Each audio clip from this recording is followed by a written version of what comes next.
बिस्मिल्लाहिर्रहमानिर्रहीम। मैं हूं इकबाल जंजुआ। लाहौर वज़ीर आला पंजाब का इंतखाब मसला कश्मीर बन गया।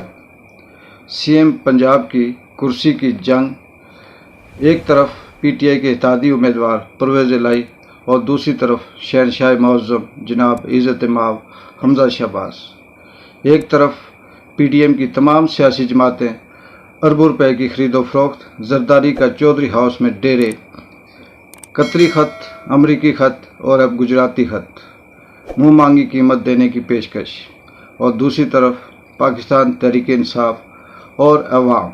वोटिंग हुई, पीटीआई 186 वोट और पाकिस्तान मुस्लिम लीग नून पीडीएम के इत्तेहादी उम्मीदवार हमज़ा शहबाज 179।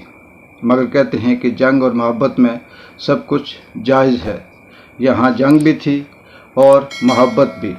डिप्टी स्पीकर ने रूलिंग देते हुए हमज़ा शहबाज की मोहब्बत में वो कर दिखाया जो तारीख में ढूंढने से नहीं मिलता। 186 वाले को हारा कर 179 वाले को फातेह करार दे दिया। जंग ख़त्म होने के बजाय मज़ीद बढ़ गई। मामला सुप्रीम कोर्ट की दहलीज पर पहुंच गया। जंग अभी जारी है। शिकस्त के आसार नुमायां नज़र आने के बाद पीडीएम वालों ने अपनी तोपों की रुख अदलिया की तरफ मोड़ते हुए एक दिन में 9 प्रेस कॉन्फ्रेंसेस कर डाली और फुल बेंच का मुतालबा कर दिया और माजी की तरह तमाम तर जानिबदारी के इल्ज़ामात अदलिया को लगाते हुए ये मुतालबा किया कि हम सब के सब सुबह सुप्रीम कोर्ट के दहलीज पे होंगे। जरदारी ने नून लीग की सियासत को ऐसा दीवार के साथ लगाया कि उनकी सांसें उखड़ गई। अब नून लीग और पीपल्स पार्टी की पूरी कोशिश है कि मुल्क का दिवालिया हो जाए और ऐसी अफरा तफरी हो कि मुल्क में मार्शल लॉ लग जाए, क्योंकि इंतखाबात की सूरत में उनको नज़र आ रहा है कि कोई बड़े से बड़ा दांधला भी इमरान खान को 2/3 अक्सरियत हासिल करने से नहीं रोक सकेगा।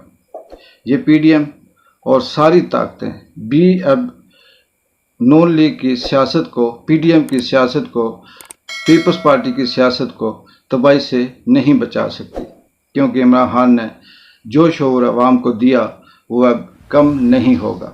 इस वक्त भी पाकिस्तान मुस्लिम लीग नून, पीपल्स पार्टी, मौलाना फजल रहमान और दीगर जो सियासी छोटी जमातें हैं, इनके इत्तेहादी हैं, वो इस पे मुतालबा कर रहे हैं कि हमें फुल बेंच दिया जाए और अदालत इंसाफी फ़ैसला करे, जानिबदाराना फ़ैसला ना करे।